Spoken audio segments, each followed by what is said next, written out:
Durante 3 años, mi papá me estuvo comprando camisas de manga larga sin nunca preguntarse por qué no me las quería quitar. Mi mamá solo quería castigar a una de sus hijas, a mí. No a mi hermana chica que coleccionaba diplomas de participación. Solo a mí, la mayor, la que según ella era una vergüenza para la familia. Cuando tenía 11 años, estábamos haciendo la tarea y mi papá se dio cuenta de que me dolía la mano al escribir. ¿Qué tienes en la mano, Silvia?, quiso saber. Antes de que pudiera decir algo, sentí las uñas súper arregladas de mi mamá presionando mi hombro. Ah, se quemó con la estufa en la tarde por andarme ayudando a cocinar, ¿verdad, mi amor? Mi papá solo me dio un beso en la frente, sin imaginarse que era mi propia madre la que me quemaba por cada error. Todas las tardes, a las 6:55, mientras papá se alistaba para irse a trabajar de noche, mi mamá revisaba mi tarea como si usara lupa. 97%, dijo esa vez, y su voz estaba tensa, llena de decepción. 3 puntos menos de lo que debería. Ya sabes qué significa eso. Pero mamá, la maestra me dijo que estaba muy bien. No me dejó terminar. Encendió el encendedor. Pon la mano sobre la vela. 30 segundos por cada punto que te faltó. Las tareas de Yasmín, mi hermana, le valían caritas felices y estrellitas de bien hecho por sus abejitas. Las mías, las revisaba hasta que encontraba cualquier tontería. Mamá, me duele mucho. Shh. Se llevó el dedo a los labios. ¿Escuchas? Ya prendieron el coche de tu papá. Si no quieres que Yasmín también aprenda sobre la perfección, ya compórtate. Traté de decirle algo a mi papá. Le mandé indirectas. ¿Es normal que te tiemblen las manos al escribir?, le pregunté una vez en el desayuno. Mi mamá se rió, toda fingida. Es perfeccionista, igualita que yo, siempre queriendo hacerlo todo bien. Para el invierno, todo estaba tan mal que mi mamá ni siquiera podía esconderlo. No podía sentarme sin quejarme. Una maestra vio mis quemaduras en la clase de deportes y de castigo me dejaron en casa con mamá, mientras todos festejaban las buenas notas de Jazmín. Ese día, por primera vez, mamá me contó su famoso rato de la chimenea, pararme frente al fuego casi sin ropa. Ese día, dejé de pelear. Una mañana vi mis manos, llenas de cicatrices, y en vez de dolor solo vi lo que mi mamá había dicho desde siempre. Imperfecta, defectuosa, merecedora de castigo. Tienes razón, le dije después de sacar 99 en el examen de matemáticas. Soy imperfecta, me lo merezco. Por primera vez en 2 años vi que dudó. Bueno, solo fue un punto menos. No, la imperfección es imperfección. Tenías razón, mamá. Mira, las dos sabíamos lo que iba a pasar si seguía. El DIF, una casa hogar, ya me daba igual. Estaba tan clavada en querer arreglarme que no me importaba nada. Estaba lista para responderle a mamá en su propio idioma, Lowell. Al día siguiente en la escuela, me devolvieron mi ensayo, 94%. Llegando a la casa, fui directo a la estufa y metí la cabeza al horno una y otra vez. Después de la sexta, mi mamá llorando me pedía que parara. No, mamá, estoy rota. Nací rota y necesito que me arreglen. Eran sus palabras saliendo de mi boca. Una semana después, en la ceremonia de reconocimientos, gané el premio a la excelencia, el mejor promedio de mi grado. Caminé hasta el escenario como si flotara. Al recibir el trofeo, se me bajaron las mangas y todos vieron las cicatrices en mis brazos. El director me agarró de la muñeca, sorprendido. Estoy bien, dije al micrófono. Tranquila. Saqué 98 en ese examen. Me lo merezco. Y yo lo creía de verdad. Silvia. La voz de mi papá retumbó en el auditorio y por fin entendió que las mangas largas escondían algo. Capas y capas de cicatrices, cada una por un error. Mi mamá se subió al escenario como si la hubieran aventado desde una catapulta. Ella se lo hace sola, gritó. La cara de papá cambió. Entendió todo en ese instante. Mi mamá me apretó el brazo donde tenía más quemaduras y empecé a sentir la camisa húmeda de sangre. Lo último que oí antes de desmayarme fue la voz de Yasmín, temblorosa, diciendo por fin la verdad. Mamá me obligaba a mirar. Me decía que si no era perfecta, yo iba a ser la siguiente. Desperté en el hospital con mi papá llorando junto a mí. 3 años, decía una y otra vez. 3 años de cicatrices y yo trabajando de noche sin darme cuenta. La trabajadora social hablaba con ese tonito calmado de siempre, pero para mí era obvio que estaba tratando de disimular el asco. Señor Hayes, su hija ha sido víctima de abuso sistemático durante más o menos 3 años. Las cicatrices muestran que los castigos solo iban empeorando. Si hubiera seguido así, estaríamos hablando de algo muchísimo peor. Mi mamá, desde el otro lado de la sala, escoltada por un policía, todavía intentó culpar a mi papá. Él me obligaba, dijo con una voz fría y cortante. Está obsesionado con tener hijas perfectas. Yo solo trataba de protegerlas de algo peor. Y ahí, en el hospital, rodeada de vendas y pomadas, supe exactamente lo que iba a hacer para vengarme de ella y arreglar todo de una vez por todas. Levanté las manos, dándoles vuelta bajo la luz blanca del hospital, sintiendo lo grueso de las vendas, capa tras capa cubriendo lo que 3 años de castigos dejaron en mi piel. Sin pensarlo las conté. 1, 2, 3, 4, 5 del lado izquierdo, 6 del derecho, donde las quemaduras eran más profundas. Papá estaba en una esquina, la cara enterrada en las manos, temblando de tanto llorar como nunca le había tocado. A la puerta estaba un señor con traje gris y portapapeles. Todo lo veía con ojos de quien ya ha visto muchas cosas feas, pero esto le pegaba distinto. Wayne Rogers, decía su gafete, cuando se acercó. Trabajador social. Solo leer eso me apretó el estómago porque ya sabía lo que se venía, lo inevitable. No había vuelta atrás. Wayne carraspeó, y papá alzó la cabeza con los ojos hechos polvo. El señor explicó con ese tono de profesional serio y calmado, tan fuera de lugar con el caos en mi cabeza, que me quedaría en el hospital para recuperarme, y que iban a investigar todo, que mi mamá no se podía acercar a mí, ni ahí ni por teléfono, ni por nadie más. Cuando dijo lo de la custodia temporal, a mi papá se le fue el aire como si de repente le cayera todo el peso encima. Su cara lo decía todo.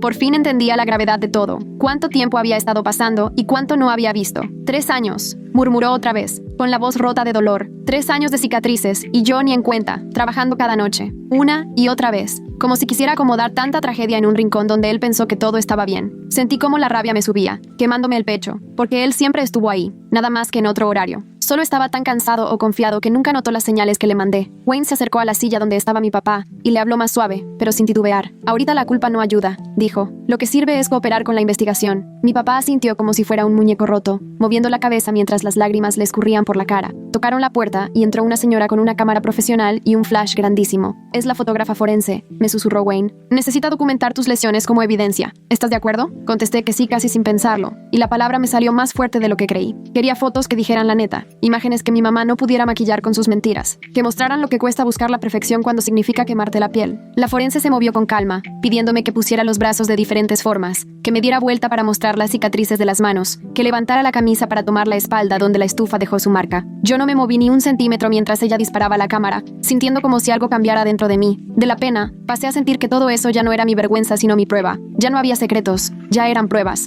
Desde la ventana podía alcanzar a ver el pasillo y un cuarto donde un policía cuidaba la puerta. Wayne notó que estaba mirando y me explicó que tenía a mi mamá aislada, bajo vigilancia, diciendo que según yo mismo me había hecho todo como parte de una crisis emocional. El coraje me dio tanta risa que casi se me sale, pero se me atoró en la garganta. Claro que iba a tratar de voltear todo en cuanto la cacharan. Obvio que se haría la víctima y me dejaría a mí como el hijo con problemas que necesita ayuda. Apreté los puños bajo las vendas y el dolor me regresó a la realidad. ¿Dónde está Jasmine?, pregunté, la voz apenas saliéndome. Wayne me respondió más tranquilo que estaba con una cuidadora temporal, protegida mientras preparaban su entrevista forense. El miedo que sentí por ella apagó cualquier otro dolor. Solo necesitaba saber que estaba bien, que mamá ni se le había acercado ni estaba castigándola por decir la verdad. Como si me leyera la mente, Wayne dijo que la cuidadora tenía experiencia y que Jasmine estaba segura físicamente. Medio me tranquilicé, no del todo, pero sí un poco. Wayne jaló una silla al lado de mi cama y se sentó con su portapapeles. Me pidió que le contara con detalles cómo era lo de los castigos y en qué momento empecé a ayudarle a mi mamá haciéndomelo yo mismo. Conté todo con una voz que ni parecía mía, como si hablara de la historia de alguien más o estuviera recitando un reporte. Los tiempos de la vela, le dije, 30 segundos por cada punto porcentual abajo. El sistema donde un 97 era igual a 1 minuto y medio sobre la flama. Las sesiones parado frente a la estufa, con poquita ropa. Las amenazas a Jasmine, como mi mamá advertía que si yo no era perfecto, la próxima era ella. Wayne fue anotando todo sin espantarse, concentrado. Yo lo veía escribir y ya no lloraba, porque ya no me quedaban lágrimas. Mi papá hacía sonidos raros, como que se le cortaba la respiración y luego trataba de aguantar el llanto. Cuando terminé, Wayne llevaba 3 hojas llenas de notas. Mi papá,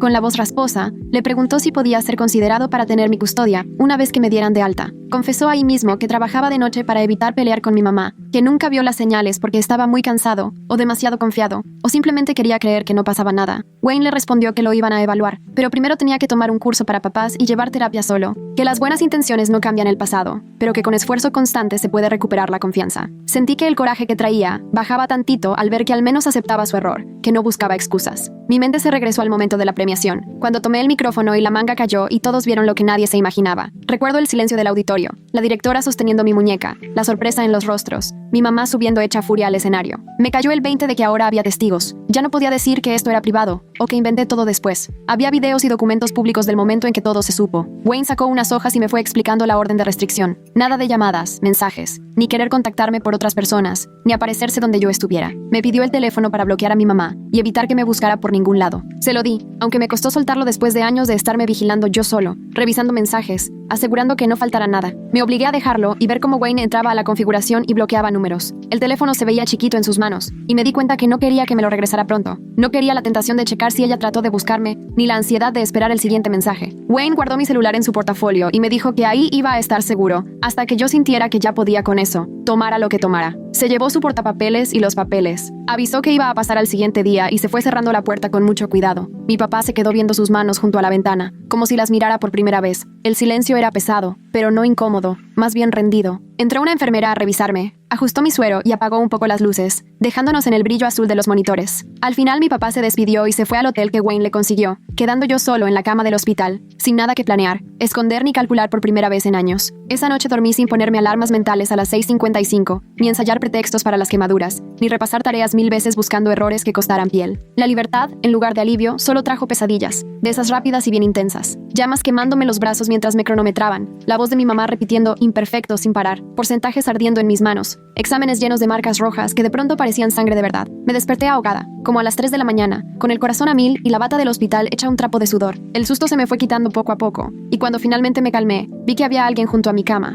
Era Natasha Elliott, la enfermera de turno en la noche, que revisaba mis signos vitales con unas manos súper suaves y una mirada tan tranquila que ni siquiera se inmutó por las cicatrices. Me preguntó si quería agua, y yo solo asentí, porque la garganta no me dejaba decir nada. Sirvió el agua, me ayudó a sentarme tantito, y se quedó callada mientras yo tomaba despacio. Cuando le devolví el vaso, me preguntó si las pesadillas estaban fuertes y apenas pude decirle que sí. Me explicó que era normal después de pasar por algo así, que mi cabeza estaba tratando de poner las piezas en orden y que tarde o temprano iba a ser más llevadero, pero que todo llevaba su tiempo. De alguna forma, su manera tan tranquila de decirlo me alivió un poco. Me acomodó las cobijas, checó las vendas de mis brazos y me recordó que tenía el botón de llamada para lo que se me ofreciera, antes de irse a atender a los demás. Volví a recostarme y me quedé viendo el techo, esperando a que amaneciera porque me daba miedo dormirme de nuevo, pero no tenía energía para otra cosa. Al tercer día, el director de la escuela habló al hospital y pidió comunicarse con Wayne. Él vino a mi cuarto, puso la llamada en altavoz para que pudiera escuchar y el director nos confirmó que ya estaban entregando todos los documentos y reportes a los investigadores, incluyendo las listas de calificaciones de los últimos 3 años, los registros de asistencia y el video del auditorio durante la premiación. No más de escucharlo del video sentí que se me hizo un nudo en la panza, porque era obvio que ahí se veía mi colapso frente a todos. Y ahora, extraños en juzgados y oficinas lo iban a ver. Seguro Wayne notó cómo me puse, porque al colgar se sentó y me dijo que ese video era fundamental. Yo le confesé que me daba mucha pena que en la escuela fueran a recordarme para siempre como la chava a la que su mamá quemó y lo contó frente a todos. Wayne, muy práctico y calmado, me explicó que esta documentación fortalecía el caso mucho más que cualquier testimonio, que los videos y registros queriéndolo o no pesaban más que lo que pudiera decir una persona, y que haberme animado a hablar así dejó una prueba que nadie podía ignorar. Yo quería creerle, pero más bien me sentía exhibida. Ese mismo día, más tarde, le pregunté a Wayne cuánto suelen tardar estos casos de que inician hasta que terminan, y sin rodeos, me dijo que meses o hasta más. Todo dependía del juzgado, de los abogados y de cuánto peleara la defensa de mi mamá. Saber que esto iba para largo fue como cargar con una piedra en el pecho. Meses y meses de espera, de no saber, de pensar que mi mamá seguía libre mientras todo avanzaba a paso de tortuga. Wayne me vio la cara y me aclaró que, aunque fuera lento, no significaba que todo estuviera en el aire, que construir un caso sólido lleva su tiempo, pero que eso en realidad nos daba ventaja. Le tuve que dar la razón, aunque de fondo me pesaba todo lo que faltaba. Además, me recordó que no tenía que cargar con todo sola, que él iba a estar apoyándome y que el equipo seguía trabajando aunque a veces yo no lo notara. Se lo agradecí, aunque en el fondo sabía que nadie más iba a pasar los días tan largos como yo. Ya sola esa noche, después de que Wayne se fue, decidí que mi venganza no sería como en las películas, nada de dramas, ni de buscar problemas, sino algo bien hecho, documentado, a prueba de cualquier mentira. Iba a usar todo ese mismo perfeccionismo que mi mamá me exigió tantos años, pero ahora para armar pruebas y que nada se pudiera rebatir. Cada detalle importaría, cada fecha, cada evento tendría respaldo, con boletas, con documentos, con todo bien amarrado, nada al azar ni por coraje, tan meticulosa, tan ordenada, que el juzgado no tendría cómo voltearse con la verdad tan clara. Esa idea me recorrió el cuerpo como un frío imposible de sacar. Así iba a ganar, no haciéndome notar más que ella, sino siendo mucho más precisa y cuidadosa de lo que jamás fue. En los 2 días siguientes, Natasha me enseñó a cuidar bien las heridas, cómo lavar las quemaduras, poner la pomada justo como era y envolver la gasa apretadita sin pasarse. Cuando ya me salían los pasos, la rutina me fue calmando, como si hasta ese rato yo también mereciera hacerlo bien solo para mí, no para evitar que me regañaran, sino porque cuidar mi sanación era el único control que sentía tener en mucho tiempo. Natasha me corregía cuando me apuraba o me faltaba paciencia y me platicaba qué señales no podía dejar pasar. Eso de verlo como algo clínico ayudó, porque era como aprender una técnica y no recordar el porqué de las heridas. Cuando por fin logré vendarme el brazo izquierdo sola,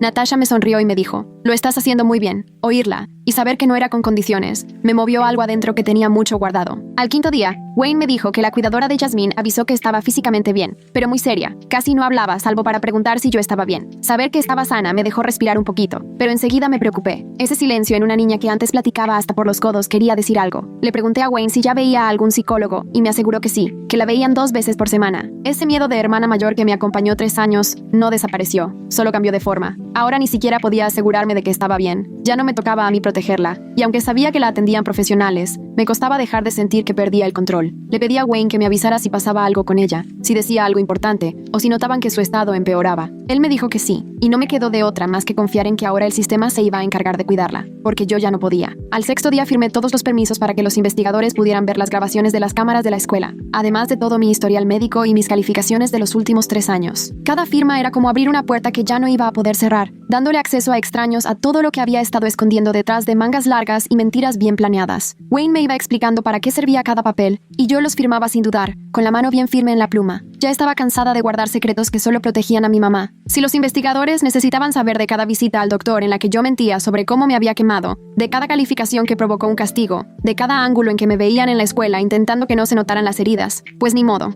ahí estaba todo. Sentirme tan expuesta me daba escalofríos, pero la razón por la que lo hacía me daba fuerza. Ese era el modo de armar el caso, dejando la verdad registrada desde todos los lados posibles. Mi primera sesión de terapia fue al final de la primera semana, con Etienne Schaefer. Según lo que Wayne me dio a leer, él era especialista en recuperación de abuso. Su oficina estaba al fondo del pasillo de mi cuarto en el hospital y su voz era tranquila, pero no forzada a sonar amable. Me preguntó cosas básicas sobre mi edad, mi escuela y mi familia, y después me preguntó qué quería trabajar en terapia. Admití en voz alta que yo sí creía que quemarme podía arreglarme, que pensaba que si me castigaba lo suficiente por ser imperfecta, tal vez podría componer lo que estaba mal en mí. Escucharme decirlo así me lo dejó bien claro, de una manera que nunca antes había sentido, como cuando ves tu reflejo en un espejo de feria y por fin entiendes que eso no es real. Etienne escribió algo en su libreta, pero sin verme con horror ni con sorpresa. Solo asintió y me dijo que tenía sentido por todo lo que yo había aprendido. Me explicó cómo los mensajes repetidos por alguien en quien confiamos pueden ir cambiando la manera en que nos vemos, en especial si esos mensajes vienen acompañados de castigos. Su explicación, así de clínica como fue, me ayudó un poco. Dejó de sentirse como que estaba loca y se volvió una cuestión de entender cómo funciona el abuso en la cabeza. Me dijo que íbamos a trabajar en separar la voz de mi mamá de la mía, aprendiendo a distinguir qué ideas eran realmente mías. Salí de esa primera sesión sintiéndome totalmente expuesta, pero también un poco menos sola con todo mi desorden mental. Luego vino la entrevista con el detective Paolo Aguilar, el día 8, en mi cuarto del hospital. Wayne se quedó conmigo como mi defensor.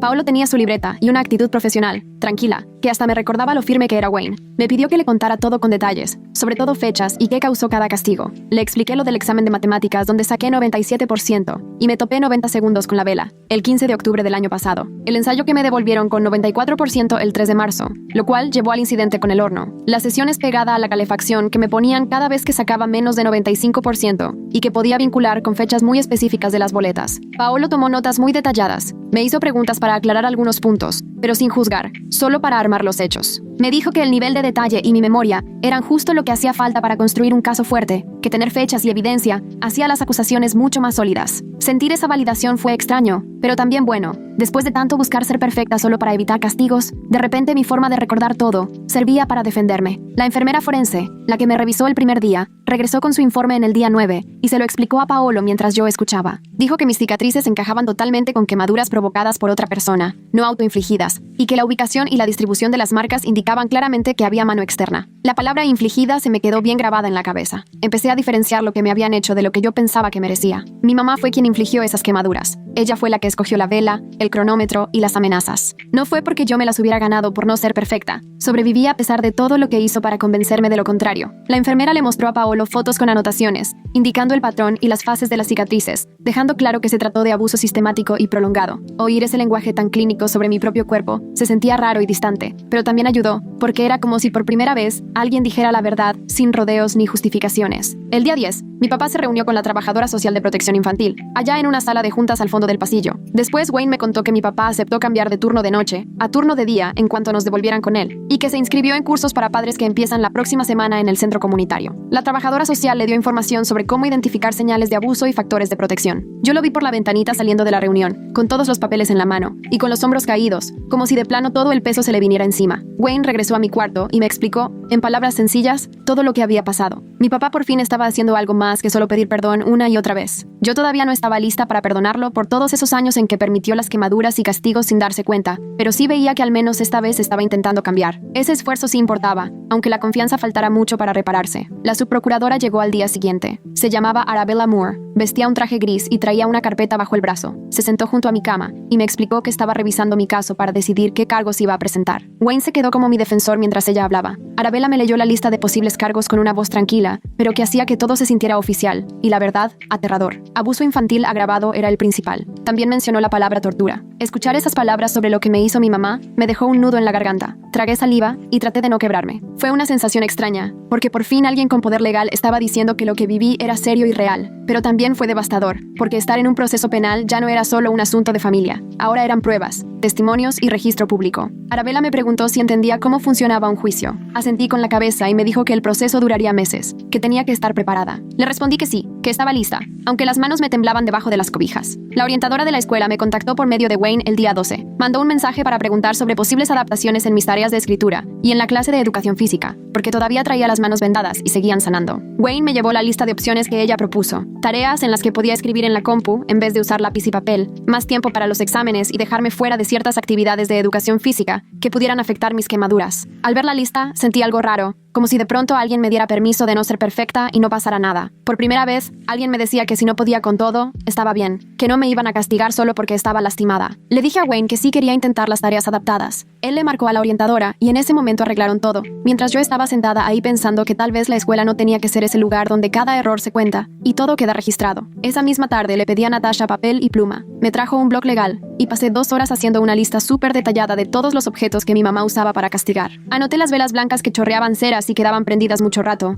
el encendedor de flama azul que hacía clic 3 veces antes de jalar, la chimenea que teníamos en la sala, donde me hacía pararme en tiempo de castigo, la rejilla de metal y cómo acomodaba la silla para que ni siquiera pudiera sentarme. Junto a cada objeto puse fechas, relacionando tareas o calificaciones. 15 de octubre, examen de mate 97%, vela blanca, 90 segundos. 3 de marzo, ensayo 94%, incidente del horno, 6 veces. También escribí en dónde estaban guardadas las cosas, el cajón del encendedor, el gabinete de las velas. Sentía una calma meticulosa mientras escribía, hasta familiar, como lo detallista que mi mamá me obligó a hacer, pero esta vez a mi favor. Iba armando un caso, documentando pruebas que los investigadores iban a buscar. Cuando terminé, llevaba 3 hojas llenas, a renglón sencillo y con los detalles exactos. Se la entregué a Wayne y lo vi leerla con cara seria. Al día siguiente, Wayne regresó para avisarme que ya estaba lista la entrevista forense de Jasmine para la siguiente semana. Una especialista llamada Bonnie Rogers iba a platicar con ella en un cuarto pensado justo para niñas y niños, con cámaras para grabar todo, y que Jasmine no tuviera que repetir lo mismo una y otra vez. Sentí un miedo horrible, como de hermana mayor, porque sabía que mi hermanita iba a tener que contar lo que vio, todas las veces que mi mamá la obligó a mirar mientras me hacía daño. Me hubiera gustado evitarle ese dolor, pero también sabía que su testimonio era muy importante para el caso. Ese dilema me pesaba horrible, como una piedra atorada en el pecho. Wayne debió notarlo porque me dijo que Bonnie era muy buena con niñas y niños, que sabía preguntar sin hacerlas sentir peor. Asentí, pero el nudo no se me quitó. Jasmine tenía solo 9 años y se había guardado esto por años, amenazada para no decir nada. Ahora iba a tener que soltarlo todo frente a gente desconocida. Cuando volví a la escuela en la segunda semana, lo hice con las mangas remangadas porque yo quería. Las vendas en mis brazos se notaban y, si alguien se fijaba bien, podía ver las gasas blancas cubriendo las cicatrices por quemaduras. Ya no tenía intención de esconder lo que mi mamá me hacía. Caminar por los pasillos era como meterse a un túnel lleno de murmullos. Los chicos volteaban, bajaban la voz, unos señalaban, otros de plano volteaban hacia otro lado, como si hubieran visto algo prohibido. Cada murmullo me ardía en la piel, pero aún así, fui a mi casillero con la cabeza en alto y los brazos a la vista. Por fin me iba apropiando de mi historia en lugar de dejar que la vergüenza la contara por mí. En la hora de la comida me senté en la mesa de siempre. Nadie preguntó nada directamente, pero sentía los ojos de todos en las vendas. Al final del día terminé agotado, pero también sentí algo parecido al orgullo. Sobreviví a ser visible. Esa misma semana, Wayne fue a hablar con el director y luego fue a contarme. El video de la premiación se había guardado como evidencia. El director confirmó que se veía todo, desde mis mangas bajándose y las cicatrices a la vista, hasta mi declaración en el micrófono de que me lo había ganado. Imaginé a mi mamá teniendo que ver ese video frente a los investigadores, o hasta en el juzgado, escuchando mi voz diciendo, saqué 98 en ese examen, me lo merecía, mientras todos veían la prueba de lo que me hizo. Me invadió una satisfacción callada, fría, nada parecida a la vergüenza que solía sentir. No era por drama ni para vengarme a mí mismo, era por documentar, por tener pruebas imposibles de explicar de otra manera. En la siguiente terapia, Etienne me hizo pensar en la lógica del merecimiento que cargaba en la cabeza. Me pidió que anotara las frases exactas de mi mamá, como ella las decía. La imperfección es imperfección. Estás roto y debes ser corregido. 3 puntos menos que perfectos significan castigo. Escribí todo con su voz, con ese tono tenso y decepcionado. Luego Etienne me guió para revisar, frase por frase, cuáles ideas eran realmente mías y cuáles había aprendido de ella, solo por tanto repetirlas. Las pusimos en papel, marcando líneas entre lo suyo y lo mío. Verlo así, por fin, permitió separarlo. Entendí cómo su voz se volvió mi voz interna y por qué empecé a castigarme solo, porque ella me enseñó que eso se merecían las imperfecciones. Etienne me preguntó en qué creía realmente sobre mí antes de que mi mamá comenzara lo de las quemaduras. No pude recordar bien esa versión mía, pero en ese momento entendí que la lógica del merecimiento no era parte de mí, me la había impuesto ella. En las siguientes sesiones empecé a escribir una declaración para el juzgado. Etienne me ayudó a organizarla, que quedara fuerte pero sin manipular emociones. La escribí tranquilo, preciso, anotando fechas, descripciones, nada de palabras dramáticas. Expliqué el sistema de castigos, las calificaciones, objetos, amenazas a Jasmine, el procedimiento del tiempo de castigo y cómo todo fue aumentando en 3 años, incluso cómo empecé a creer que los castigos eran justos, hasta herirme por creerme roto. Etienne revisó cada versión, ayudándome a quitar lo que sonara a querer dar lástima. El chiste era decir la verdad directo, sin actuar. Para el 5.º intento, tenía algo bien armado, leerlo en voz alta vuelta ya no me hacía ni llorar ni temblar. Sentí que por fin el propósito era más fuerte que la necesidad de dramatizar. Esto era mi testimonio, la prueba que aportaba para que el caso tuviera sentido. El detective Paolo me habló un martes por la tarde, avisándome que ese mismo día en la mañana habían cateado nuestra casa con mis papás presentes. Encontraron todo lo que yo había mencionado. Las velas, tal como dije, seguían guardadas en el gabinete de la cocina. El encendedor ese de flama azul seguía en el cajón de herramientas. Hasta mis tareas, calificadas y llenas de anotaciones de mamá en los márgenes, con comentarios sobre puntos que me faltaban y objetivos que no había cumplido. Incluso encontraron el rincón que usábamos para el tiempo de castigo junto a la chimenea, con la rejilla de metal y los muebles acomodados igual que como lo describí. Paolo me fue enumerando cada cosa con una voz tan seria que no permitía dudas. Cuando acabó de hablar, sentí una mezcla de náusea con alivio. Ahí estaba, la evidencia que había dicho, justo donde siempre estuve diciendo. Mamá no tenía forma de justificar la relación entre esos objetos y mis cicatrices. No podía acusarme de mentir si había pruebas tan claras como las velas, el encendedor y las tareas. Paolo me aseguró que esto era justo lo que necesitaban, que tener evidencia física hacía el caso mucho más sólido. Le di las gracias y colgué. Me quedé un buen rato sentado en la cama del hospital, sintiendo por fin que todo el esfuerzo de documentar todo servía de algo, que esa precisión que mamá tanto me exigió ahora jugaba en su contra. Y sentí una especie de justicia helada recorrerme. 2 días después, Wayne me avisó que Jasmine ya había pasado por su entrevista forense con Bonnie Rogers. Nos sentamos juntos en la sala común del hospital, y Wayne, con esa voz calmada y paciente, me explicó un resumen adecuado para su edad. Jasmine había contado cómo había sido testigo de varias sesiones de castigo durante el último año. Dijo que veía a mamá obligarme a sostener la mano sobre las velas mientras iba contando en voz alta. Confirmó todas las amenazas, hasta las frases exactas que mamá solía decir sobre la perfección y lo que me esperaba si Jasmine no cumplía. Escuchar todo esto en boca de Wayne me apretó el pecho, como si algo me aplastara y casi no pudiera respirar. Me dio muchísima culpa que mi hermana menor hubiera tenido que ver y cargar con esos recuerdos, mientras yo solo podía pensar en sobrevivir y no fui capaz de protegerla. Pero debajo de la culpa, sentí también un enojo agudo y protector que llenó ese espacio donde antes había solo vergüenza. Que mamá haya usado a Jasmine como moneda de cambio para callarme y controlarme, ese cálculo frío, hizo que me temblaran las manos, pero esta vez de puro coraje y no de miedo. Esa misma semana, mamá empezó a buscarme por medio de la familia. Una tía que ni conozco bien llamó al celular de papá para decirle que mamá solo quería explicarse, que seguramente yo estaba malinterpretando sus intenciones y que si tan solo la escuchara, podría entender las cosas de otra manera. Apenas papá escuchó el mensaje, su expresión se endureció y sin pensarlo, de inmediato le habló a Wayne para reportar el intento de contacto. Wayne actualizó la orden de no contacto y les advirtió a los familiares que, si lo intentaban otra vez, sería considerado una violación. Yo rechacé cualquier acercamiento, bloqueé todos los números que no reconocía y sentí por primera vez en mucho tiempo cómo me llenaba una especie de orgullo. Poner ese límite me dio sensación de poder, aunque una parte de mí todavía quería creer que quizá en algún momento mamá se arrepintiera y me pidiera perdón sinceramente. Sabía que era ingenuo, pero ahí seguía esa vocecita insistiendo en que tal vez algún día se diera cuenta del daño. Ignoré esa voz y me enfoqué en el hecho de estarle diciendo que no por fin, después de 3 años. Al día siguiente, Arabella Moore llegó al hospital con su portafolio, se sentó frente a mí y con toda la seriedad del mundo me dijo que no debía publicar absolutamente nada sobre mi caso en redes, ni buscar confrontar a mamá. Tu venganza debe ser válida ante un juez, no explosiva ni emocional. Nada de publicaciones dramáticas, ni de acusaciones públicas aparte de lo que ya pasó en la ceremonia, y 0 intentos de buscar a tu mamá, ni siquiera para reclamarle, me advirtió. Me dejó muy claro que cualquier cosa que yo hiciera fuera del proceso legal podía volverse en mi contra, dar la impresión de que estaba desequilibrado o actuando desde el rencor, y con eso echar por tierra todo el caso que construimos con tanto cuidado.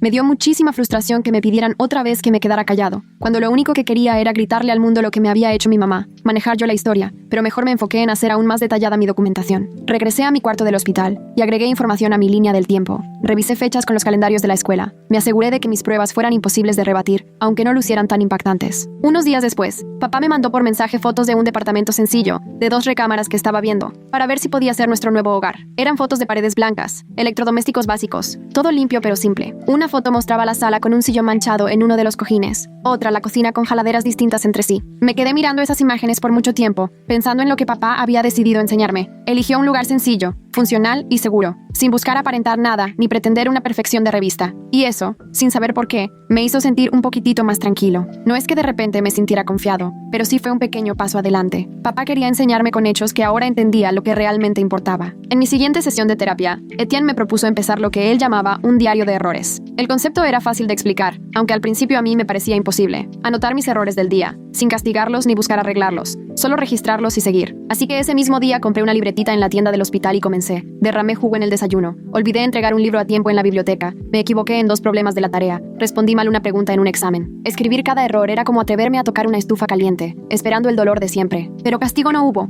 Ni velas, ni conteos, ni tiempo en la caldera. solo palabras en un papel que podía volver a leer después y comprobar que sí podía sobrevivir a la imperfección. Registrar esos errores sin que me pasara nada empezó a dejarme pequeños momentos de orgullo que todavía me sorprenden, y poco a poco fui juntando prueba de que equivocarse no tenía por qué doler. Al regresar a la escuela la semana siguiente, varios compañeros se acercaron a mi casillero lanzando preguntas que sentí como puñaladas. ¿Qué te pasó en los brazos? ¿Es cierto que tu mamá te hizo eso? ¿De verdad te quemaste tú sola? Había en sus voces una mezcla de morbo y horror que me hacía sentir como si fuera parte de un circo. Respondí con la verdad solo una vez, hablando con voz neutral y sin mostrar emociones. Mi mamá me castigó por no sacar puros dieces. Me quemó durante 3 años. Ya hay una investigación criminal abierta, y es lo único que diré al respecto. Dejé bien claro que si querían saber algo más, podían preguntarle a la orientadora. Yo no iba a hacer su entretenimiento. Ser tan firme me resultaba extraño, como si hablara en otro idioma que apenas comenzaba a dominar, pero la mayoría se alejó después de eso. Los que no, los maestros se encargaron de ponerles un alto porque ya estaban al tanto de todo. Llegué temblando al salón, pero más segura, como si de pronto pudiera recuperar un poco el control sobre lo que me estaba pasando. 3 semanas después de que empezó la investigación,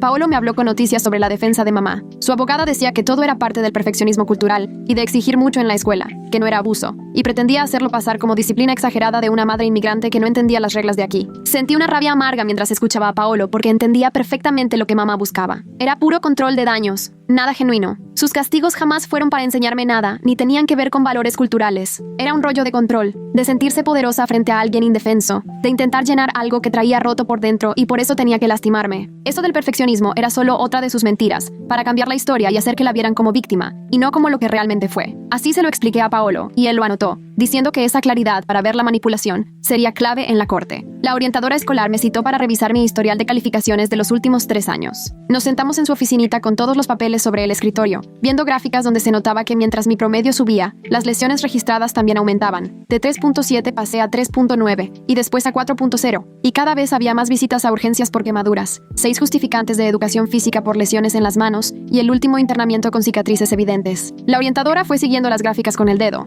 mostrándome cómo el castigo nunca me ayudó, solo me hizo daño, y que mis logros eran a pesar del dolor, no por él. Ver los datos así, de frente, hizo que algo hiciera clic en mi cabeza. Tanto tiempo creyendo que las quemaduras eran necesarias para ser buena, que si no aceptaba el castigo, mis calificaciones se iban a ir para abajo, y al final los números decían lo contrario. Todo era mi propio esfuerzo. El dolor nomás sumaba sufrimiento. Para mediados de octubre ya se había fijado la audiencia preliminar para dentro de 6 semanas. Me la pasé horas con Etienne practicando mi declaración hasta poder decirla completa sin quebrarme ni llorar. Ensayábamos en su oficina. Él fingía ser el juez. Yo leía el texto una y otra vez, cambiando frases muy duras o muy frías, encontrando el tono justo para sonar informativa, no como víctima contando un trauma. La idea era mostrar serenidad y dominio, decir los hechos con seguridad. Etienne me medía el tiempo y me daba tips sobre cómo controlar el ritmo y dónde hacer contacto visual. Para la 5ª vez, sentí que la declaración ya era como una armadura, algo propio, mi herramienta para el caso, y pensaba entregarla con la precisión que mi mamá siempre me pidió. Mi papá me mandó un mensaje contándome que acababa de terminar su primera clase para padres, que ya estaba yendo a terapia individual y que quería decirme que ahora entendía lo importante que es la conciencia emocional y los factores de protección, cosas que ni conocía antes. El mensaje era corto y sin drama. No hubo disculpas rimbombantes ni promesas, solo datos de lo que estaba haciendo.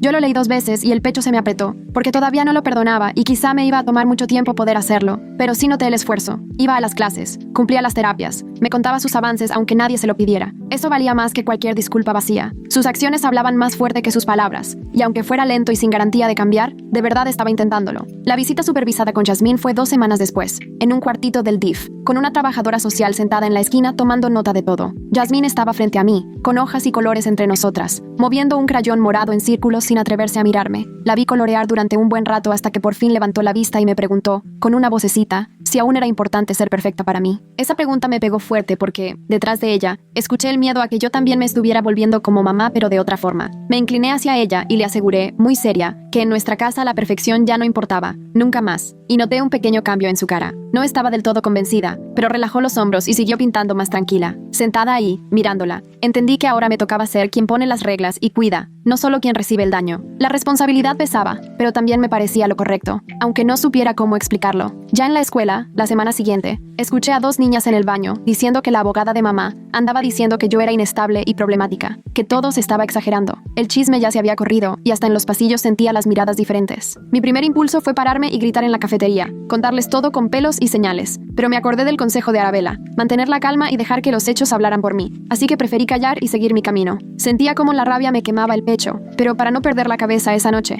me concentré revisando una y otra vez mis archivos del caso, confirmando que cada papel estuviera bien puesto y con su fecha correspondiente. Si mi mamá quería jugar con mi credibilidad, yo tenía 3 años de historial médico y fotos de forenses que no le iban a dar importancia a los chismes. El día de la audiencia preliminar amaneció helado. Era finales de noviembre, y en la entrada del juzgado te recibían los detectores de metal y guardias revisando hasta las mochilas. Pasé por el detector al lado de mi papá y seguí a Arabella por el pasillo hasta una sala sencilla, con bancas de madera y esas luces frías de oficina que a nadie le gustan. Mi mamá ya estaba sentada en la mesa de la defensa junto a su abogada, vestida con un traje azul marino que seguro eligió para verse correcta, y se me hizo un nudo en el estómago cuando la vi. Me senté en la mesa de la fiscalía y, decidida, fijé mi mirada en la jueza Valeria Espinosa, al frente, sin darle a mi mamá ni un segundo de contacto visual, ni la más mínima señal de que su presencia me movía algo. La jueza anunció que iniciábamos, y yo me quedé completamente inmóvil, con las manos entrelazadas arriba de la mesa y respirando despacito por la nariz, como me enseñó Etienne. Mi mamá intentó buscar mi mirada un par de veces mientras escuchábamos los primeros argumentos, pero yo firme, solo miré a la jueza, respetando el límite que me propuse. Cuando Arabella me pidió pasar como testigo, caminé hasta el estrado y puse la mano sobre la Biblia para jurar, dejando que todos vieran las cicatrices en mis dedos. Expliqué con claridad lo del sistema de puntos de perfección y las heridas, detallando cómo por cada 3 puntos menos en un examen, eran 90 segundos con la mano sobre una vela prendida, mientras mi mamá contaba en voz alta. Conté cómo se hacían las cuentas para el castigo, que cada error se sumaba y cada falla tenía su propio castigo de dolor, ni más ni menos. Arabella proyectó las fotos forenses en la pantalla, y sentí que la sala entera se quedó en silencio, con las imágenes de mis brazos y mi espalda en alta definición. Después puso el video de la entrega de premios. Mi voz se oyó fuerte diciendo que saqué 98 y que me lo merecía, seguido de otro video donde afirmé que era una persona rota desde que nací y debía arreglarme. Vi las caras del público reaccionando al escuchar mis palabras, la seguridad con la que las solté, dejando claro que yo sí me las creía. El abogado de mi mamá objetó 2 veces mientras hablaba, pero la jueza Espinosa le negó las objeciones, y yo no dejé de contar lo que tenía que contar, sin perder la cabeza ni el enfoque. Cuando tocó el contrainterrogatorio, el abogado defensor se levantó enseguida queriendo instalar la historia de que yo me lastimaba sola, insinuando que estaba deprimida y que mi mamá solo intentaba ayudarme. Me preguntó si en algún momento me habían diagnosticado algún problema mental y si entendía que hay adolescentes que se hacen daño para llamar la atención.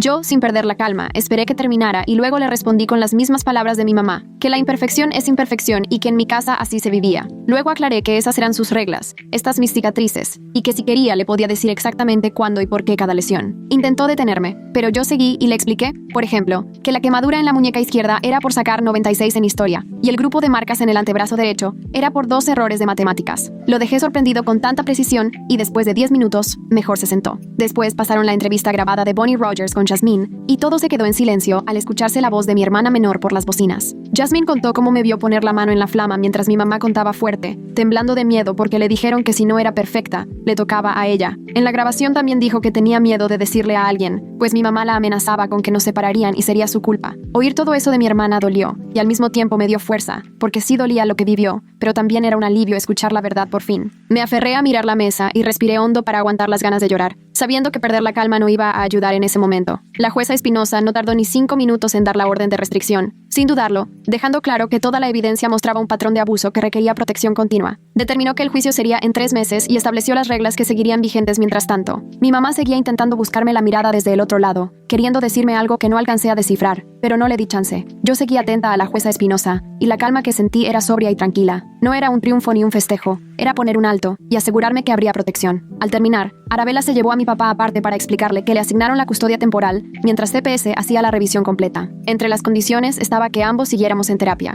visitas a casa cada 2 semanas y terminar todos los cursos de crianza antes de que todo fuera definitivo. Papá aceptó cada regla y firmó sin pensarla 2 veces. El alivio que sentí era complicado, lleno de asegúnes y requisitos, pero alivio al fin porque no me iban a mandar a un albergue. Ahora íbamos a vivir juntos, en su nuevo depa, con reglas y supervisión, pero juntos. El día de la mudanza fue el siguiente sábado. La camioneta de mi papá estaba estacionada frente a un edificio sencillo al oriente de la ciudad. Subí cajas hasta el 2º piso y escogí el cuarto más chico, el que daba la ventana al estacionamiento. Las paredes eran color crema, y casi hasta el techo había una gota de pintura vieja que el inquilino anterior nunca cubrió, y tomé la decisión de no pedirle a mi papá que la arreglara. Dejar esa imperfección ahí, en mi espacio, fue como ser un poco rebelde, una forma sutil de soltarme respetando la idea de que no todo debe ser perfecto. Me puse a guardar la ropa en el closet y armé mi escritorio sin preocuparme demasiado si quedaba derechito, los libros medio atravesados y los papeles apilados dominoes como cayeran. Cada vez que aceptaba ese pequeño desorden, sentía que recuperaba algo que mi mamá me había querido quitar. Las sesiones de terapia con Etienne se volvieron más intensas y profundas, enfocándonos en ponerle nombre a los detonantes que hacían que siempre anduviera a la defensiva. Hicimos una lista juntos y anotamos como los más importantes el fuego abierto, las calificaciones marcadas con pluma roja y los relojes que marcaban las 6:55 de la tarde. Empecé a anotar en el diario cada vez que me topaba con algo que me alteraba,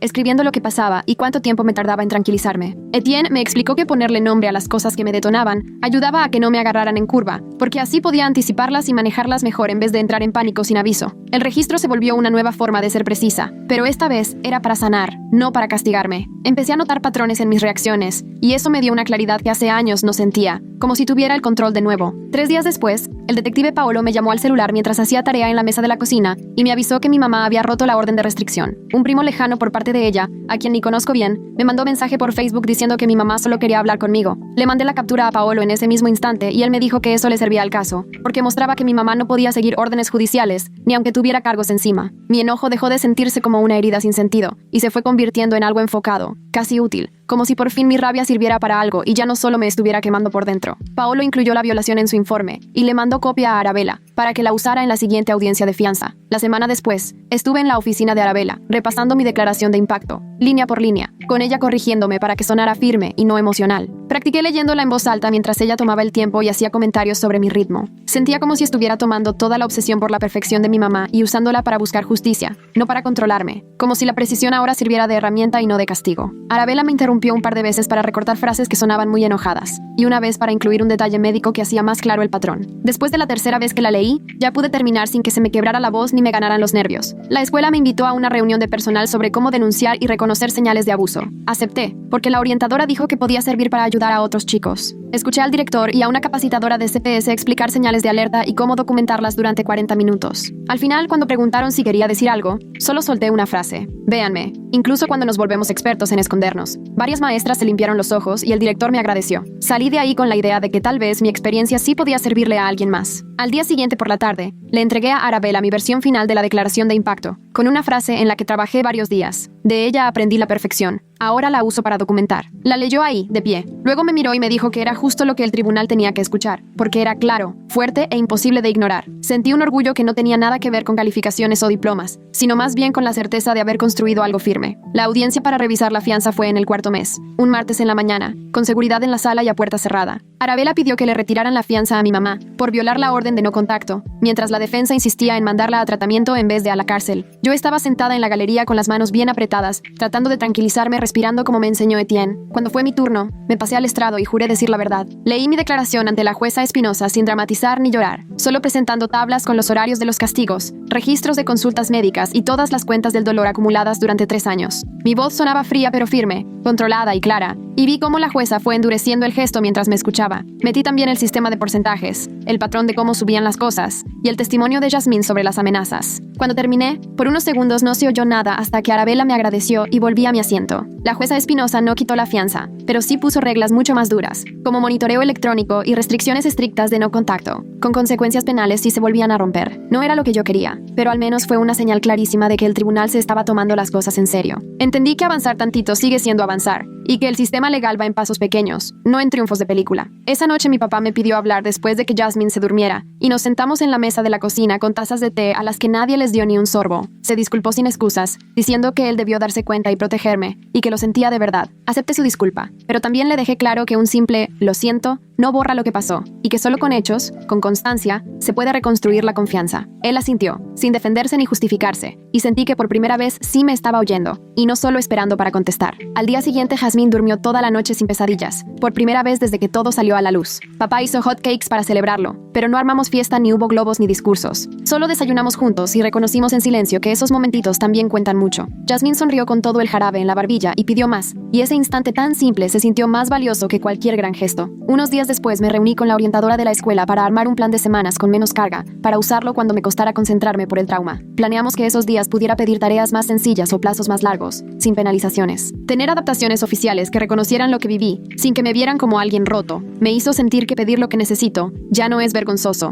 sino parte de cuidarme. Fue como aprender a pedir apoyo sin pedir perdón por necesitarlo. En la siguiente sesión, Etienne me dejó una tarea que me puso nerviosísima. Quería que entregara un trabajo con un error sencillo, uno que yo pudiera haber corregido, y que lo dejara así para quedarme con esa incomodidad de no haberlo dejado perfecto. Esa noche elegí mi hoja de inglés, y busqué un párrafo donde puse there en vez de there. Mi mano se quedó en el aire, sosteniendo la pluma lista para corregir el error, y así me quedé fácil unos 5 minutos. Sentía unas ganas insoportables de arreglarlo, como una comezón interna que no podía rascarme, algo que simplemente tenía que ordenarse. Me obligué a cerrar la carpeta y alejarme del escritorio, pero la ansiedad me siguió por todo el departamento esa tarde. Sentía una especie de corriente eléctrica en el pecho, como si una voz insistente me dijera que regresara y corrigiera el error. Esa noche dormí fatal porque no podía sacarme de la cabeza esa palabra equivocada en mi tarea, pero la mañana siguiente, cuando entregué la hoja con el error ahí tal cual, sentí un orgullo extraño e intenso por haber aguantado la incomodidad. No era la satisfacción de tener todo impecable, era algo diferente, algo que sentía mío, no impuesto por mi mamá. La semana siguiente me devolvieron el examen de matemáticas, y tenía un 94 escrito en rojo hasta arriba. Una de mis respuestas se veía medio borrosa porque le pasé la mano sin querer, y solo me pusieron medio punto por esa parte. Mi primer impulso fue pedirle a la maestra otra oportunidad para repetir el examen, o cuando menos explicarle lo que había intentado escribir antes de mancharlo. Me levanté con el papel en la mano, dispuesta a ir a su escritorio, pero a la mitad del camino me detuve. Regresé a mi lugar, vi la respuesta borrosa y los puntos perdidos, y me obligué a guardar el examen así, junto a la hoja de inglés con el error. Dejé las dos tareas imperfectas guardadas juntas, como prueba de algo. Eso de aceptar el error en vez de pelearlo era completamente nuevo para mí. Se sentía como aprender a escribir con la mano contraria, incómodo, raro, pero al mismo tiempo increíble, porque era mi decisión, y no algo que alguien más me ordenaba. Unos días después, Arabella le habló a mi papá para ponernos al tanto sobre el proceso legal. Puso la llamada en altavoz para que yo también escuchara, y la voz de Arabella sonó firme y profesional, como siempre. La fecha del juicio aún iba para largo porque la corte tenía la agenda saturada, y las dos partes seguían intercambiando pruebas. Comentó que podría haber un acuerdo si la abogada de mi mamá quería negociar, pero que ahí nada era seguro. Mientras hablaba, sentí como me caía encima una paciencia pesada, entendiendo que la justicia es lenta aunque uno se desespere, y que lo único que realmente podía controlar era mi propia recuperación, y no los tiempos de los juzgados, ni de los abogados, ni del papeleo. Cuando mi papá le agradeció y colgamos, regresé a mi tarea sin ese coraje que antes me daba tener que esperar. Aprender a convivir con la incertidumbre, sin intentar forzar un resultado, fue otro pequeño logro personal. Ese fin de semana redacté una carta para el paquete preliminar de sentencia del tribunal, que iban a usar tanto si mi mamá aceptaba un trato,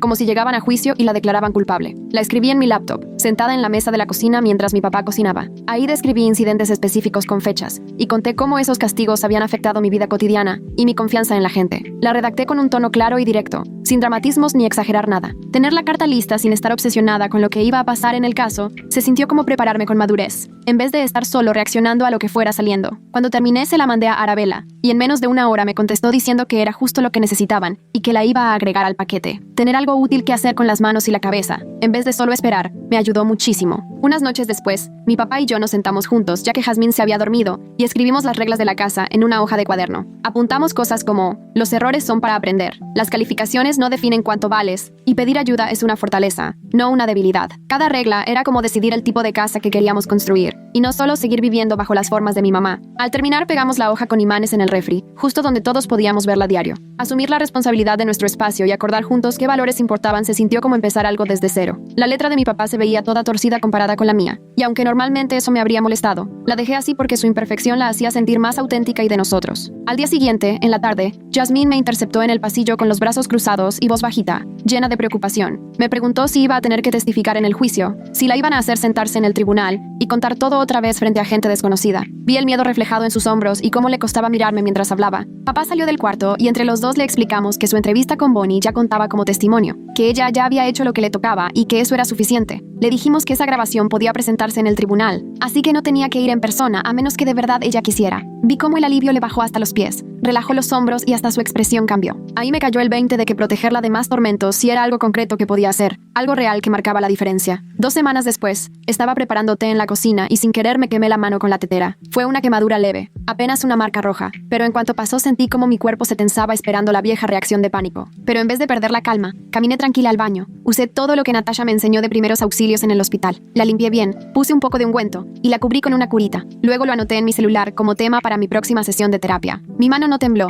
y tampoco perdí el control de mi respiración. Lograr manejar una quemadura, que antes me habría detonado, sin quebrarme, me hizo darme cuenta de que ya podía enfrentar cosas que antes me partían en 1000 pedazos. Era solo una quemadura chiquita, pero sentí que pasaba una prueba que ni siquiera sabía que estaba presentando. Ya en el mes 5, CPS vino a hacer una visita programada un jueves por la tarde. La trabajadora social revisó el departamento con su portapapeles, checó los cuartos, el baño y la cocina. Nuestra casa era sencilla, segura y vivida. Las paredes no eran perfectas. Había ese típico desorden cómodo de una familia de verdad. Platos del desayuno en el fregadero, la mochila de jazmín tirada junto al sillón, las botas de trabajo de mi papá cerca de la puerta. La trabajadora tomó notas, hizo algunas preguntas sobre nuestras rutinas y sobre cómo nos iba. Al final, nos dijo que todo estaba más que bien, que era un hogar funcional. Sentí su aprobación como un sello oficial, como si alguien hubiera validado que ser suficientemente bueno sí alcanza, que no tienes que tenerlo todo perfecto para estar bien. En mi siguiente sesión con Etienne, llevé mi diario de errores y lo abrí en la primera página. Leí en voz alta lo primero que había escrito al empezar. Tiré el jugo y me sentí fatal todo el día. Olvidé contestar una pregunta de la tarea y hasta pensé en lastimarme. Luego me fui a la última página y leí lo más reciente. Me equivoqué con una palabra en el ejercicio. Me puse ansiosa, pero estuve bien. Manché una respuesta de un examen, pero igual la dejé así. Al decirlo en voz alta, me cayó el 20 de que mi forma de reaccionar ante mis errores había cambiado muchísimo. Etienne me dijo que crecer no significa ser perfecto, sino esforzarte de verdad con el tiempo. Y ahora sí le creí cuando lo escuché. Ese diario era la prueba de que sí estaba cambiando, que aunque parece poquito día a día, sí se puede notar cuando lo ves de lejos. Casi al terminar el 5.º mes, Arabella volvió a buscarme y me contó que la abogada de mamá estaba considerando la idea de un acuerdo. No me dio muchos detalles porque todavía no había nada en concreto. Solo quería avisarme que era una opción que estaba sobre la mesa. No me puse a brincar de gusto ni tampoco me derrumbé cuando lo supe. Ya había aprendido a mantenerme tranquila.